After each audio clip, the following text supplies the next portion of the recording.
our great problems, practically all of them, are mind-oriented. With the mind, we build all our philosophies, all our political systems, all our economic and scientific achievements. We also build the social mores of our time.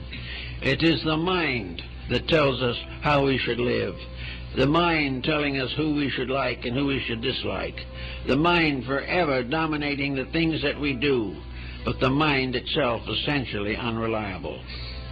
The mind is too much objectified by prejudice. In the mind, the intolerance of a lifetime is stored carefully. Unfortunate memories are kept on file. And everything that has conditioned us adversely is gradually changing our behavior and making us victims of our own mistakes.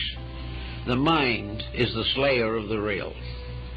Therefore, in trying to solve our world problems, there is no use of piling one mental attitude on another. The solution is not in the world, but in the hearts of men. The solution is not in the grand reformations and revolutions that have led only to further bloodshed since the beginning of time. The answer lies in the gradual release of soul power, the power of the inner life over conduct. We have to have what Gandhi called the victory of soul power over brute power.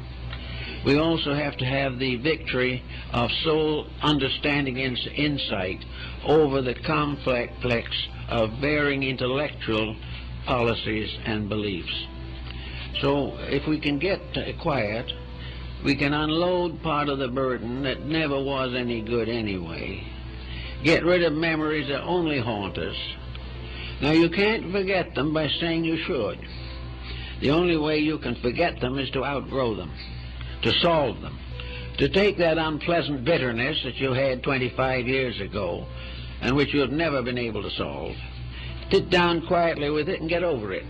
Get over it by proving beyond all question of doubt that it was an opportunity to grow, that there was something about it that you had to learn, and that the purpose of the experience was that you should transmute an incident into soul growth.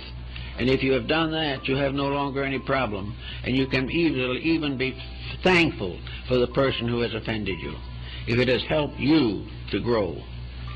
But if it does not help you to grow, it will embitter and canker you from that time on. And the mind will not get over this alone. We can sweep the mind's house out periodically, we can refurbish it, we can move it onto a better ground and all this type, but this is not the answer. It is the power of that which is above the mind, and to which the mind must give allegiance if that power is active. But if that power in ourselves is not active, if we do nothing about it, then the mind becomes the dictator, and as an audacious prime minister takes over control. Then we have trouble. And mostly people have allowed this to happen. The mind has become the basis of a character, of a policy, or of a way of life, or of a religion, or anything you wish to call it. But in the last analysis, the mind is a tyrant. It helps us to remain just as foolish as we were, or else helps us sometimes to multiply foolishness, to get worse than we were before. And in interpreting things, the mind always interprets in favor of our own attitude and opinion, and gladly sacrifices the rights of others to even think in order to protect our right to make our own mistakes, so that the mind is not reliable. But beyond and behind the mind is something that we may say is a life in itself. And in the New Testament we are told of the golden wedding garment which the bridegroom wears when they come to the bride to the wedding of the Lamb. In the book of Revelation and some other parts of the Bible, we hear about the wedding, and this wedding is the church, according to Christian tradition, united in marriage to the Lamb of God. Actually, this mysterious hermetic wedding, perhaps the wedding of Christian Rosenkreuz, is the union of the personal as the bride of the eternal. All we are as persons, as individuals, as separate beings, we bring to the altar of the eternal. The soul is actually the power to control and direct and enlighten and redeem life. So the golden wedding garment is the soul garment, woven from the beauties and integrities of character which we possess. This garment is woven of love, and every time we are able to change indifference to love, there is a new strand in this seamless robe. Every time we forgive an enemy, there is another bit of material added. Little by little, this garment gradually transforms our life. We become robed in the values of righteousness. We behold more clearly the beautiful values of life which we have sacrificed to selfishness.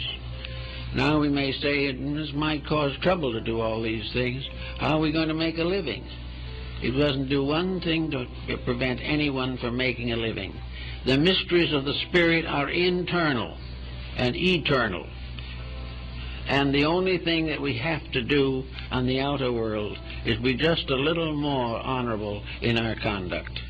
And little by little, the things that we believe will become more important.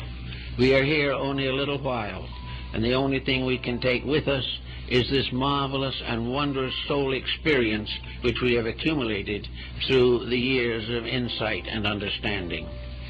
Therefore, if you can begin to shake off or get rid of the ballast of negative thinking, destructive attitudes, and corrupt allegiances, you will find gradually that the simple things of life will come through.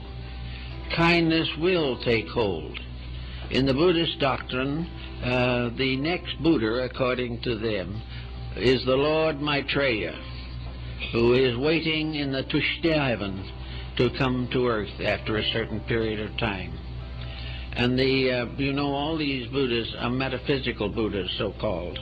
They are not persons. They never were. They are embodiments or personifications of qualities.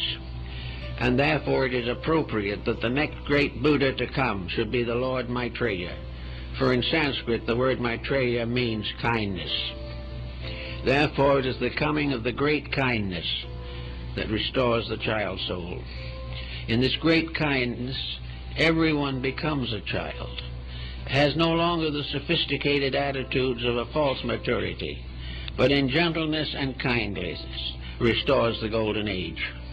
And there is nothing that we can do that is more valuable than to prove that we are taking care of this garden of the world where we have been placed. Up to now, we have been ravishing this garden for centuries, thinking of nothing but our own enrichment and forgetting the fact we can take nothing with us. Of all the tyrants that have ever lived, all have died and taken nothing with them. And therefore there seems to be no good reason why we should constantly struggle for that which we cannot keep. May it be dishonest, dishonorable, destructive, simply for powers that fade in a very few years. That out of this little embodiment which we know and is our little life in a sandbox, there is really no reason for the terrible destructiveness that we work upon each other. There is no reason for wars and revolutions or these tremendous problems of nitrogen bombs and everything you can think of. These things are simply delusions. They are false values. They never have any real existence. But we do not want to continue to look forward to the fact that we have to die out of this world to find peace. What we should be able to do is live here and make peace real. Find ways in which we can do these things. Now, someone will say it can't be done. Well, maybe it can, maybe it can't. But one thing can be done. In ourselves, we can first establish that peace. We can establish it by returning to the simple acceptances of life which mark the small child. We can be born again, not in the theological sense, but in the sense of a new birth in childlike simplicity.